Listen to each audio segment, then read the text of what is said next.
We're back with Ann Coulter, and we're taking email questions. Let's take another one. Here's a question emailed to us by David Reinstein of Buffalo Grove, Illinois. Should Dick Cheney's office have to follow government policies with respect to classified documents? Yes. I gather that's a rhetorical question. Not in his case. He thinks not, but what do you think? Should Dick Cheney have to follow government policies? Right. In other words, is he exempt from the executive branch? Is he, as his lawyers contend, not a member of the executive branch? That's a different question. Well, it's his defense.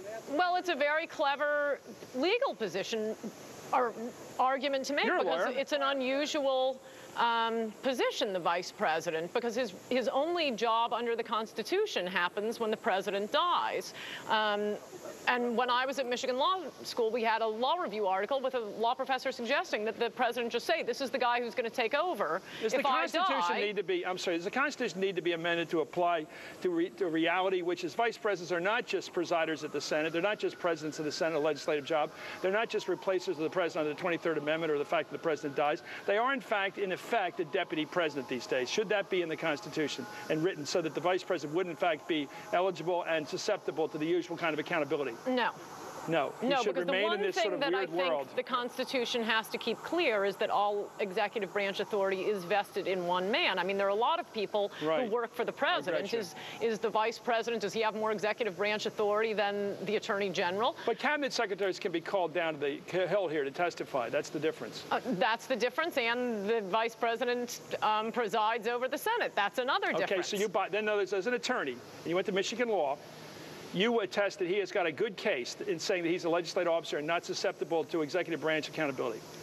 He has a case. It's not a frivolous argument. It's a very clever argument. Are you with him? I don't know.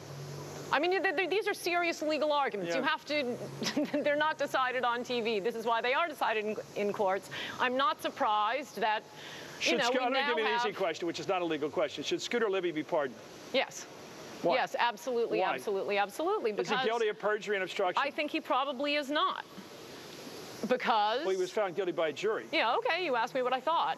I think the jury was wrong, and the reason I think the jury was wrong is manifestly lots of people testified they had different recollections about who told them what when, and that particular type of question is the sort of question that I think is very easy to confuse in your mind. There are a million times I've told people, you told me this, and they'll say, no, you told me that. But you can't just ignore a jury's decision, can you? I think this case has gone much farther than it should have gone. I think that probably started with, I don't know whether it was Ashcroft or Gonzalez. Do you think Bill Clinton should have been removed from office? I know this came up recently because you said you were concerned, in fact, not happy with the fact that Fred Thompson voted for acquittal on the issue of perjury. Do you think a president should have been removed from office for perjury and obstruction of justice, but Scooter Libby should be pardoned? Yes, I'm trying to find consistency here. I think it's extremely different to say, I didn't remember having a chubby intern under the desk giving me oral sex than to say, I'm not sure which person told me this first. One is believable, one is not even close to believable. So Monica Lewinsky's unforgettable and Tim Russert is forgettable.